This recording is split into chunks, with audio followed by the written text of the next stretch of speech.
Tara mga idol, pag-usapan natin yung ginawang pananabutayan ni Coach Taketo sa ating pambato na si Kai Sotto kaya natalo't humina ang depensa ng Yokohama B. Corsair. And bago natin yan pag-usapan kaibigan, please wag mo munang kalimutan mag-like and subscribe and pa-hit ng notification bell. Maraming salamat po mga kaibigan. Yung istilong ginagawa ni Coach Taketo kay Kai Sotto ay parehas na parehas dito kay Coach CJ Bruto ng Adelaide 36ers.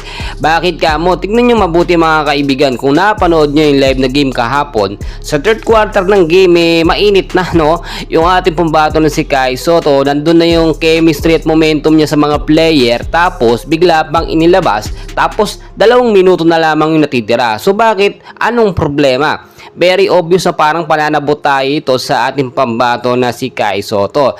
So nandun na tayo sa point na nung third quarter na yon, si Kai Sotto meron ng 12 points, 10 rebounds at 1 block. So, naiinggit ba si Coach Taketo? Sasabihin ba niyang kota na, tama na, hindi na pwedeng ipasok si Kai? So, hindi niya priority na manalong Yokohama, no? Priority niya yung mga stats ng mga player.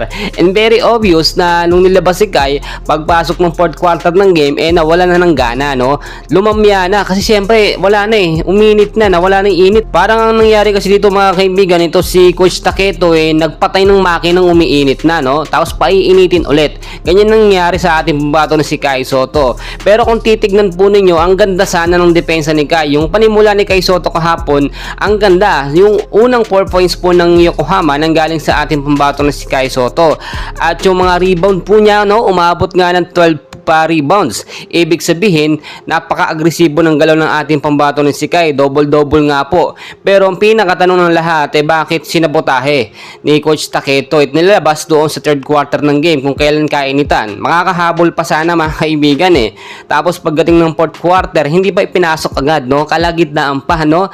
Under 5 to 6 minutes pa saka ipinasok si Kai Sotto, which is napakalabo ng habulin. Almost 10 points na yung kalamangan nga po noon nitong Shinshu Brave One. Nakita natin mga kaibigan, walang problema sa galawan ni Kai Sotto at sa performance niya. Napakaganda. Very consistent talaga at naipagmamalaki natin.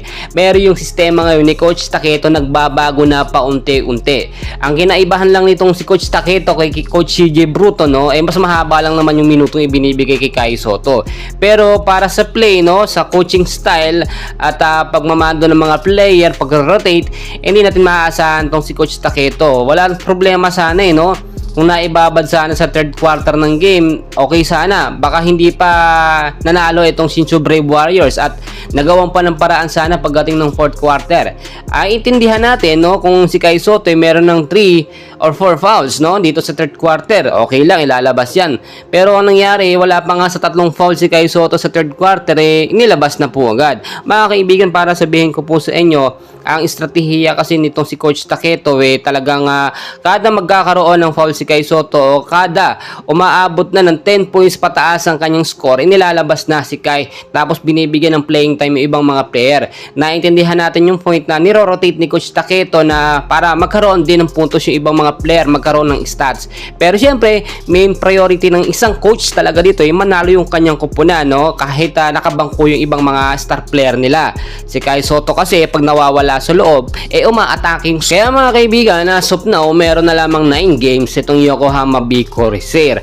At sa susunod na laban nila, kontra nga po, eto no, sa top 3 to, etong San Eneo Phoenix. Magaling ito mga kaibigan, dito mapapalaban ng ating pambato na si Kai Sotto. At masaya tayo kasi kahit tatalo ang Yokohama sa score na 66, no? Tapos 84 naman itong Brave Warriors kahapon, maganda naman yung performance ni Kai Sotto. Doon na lang po tayo nakadepende kahit matalo yung team.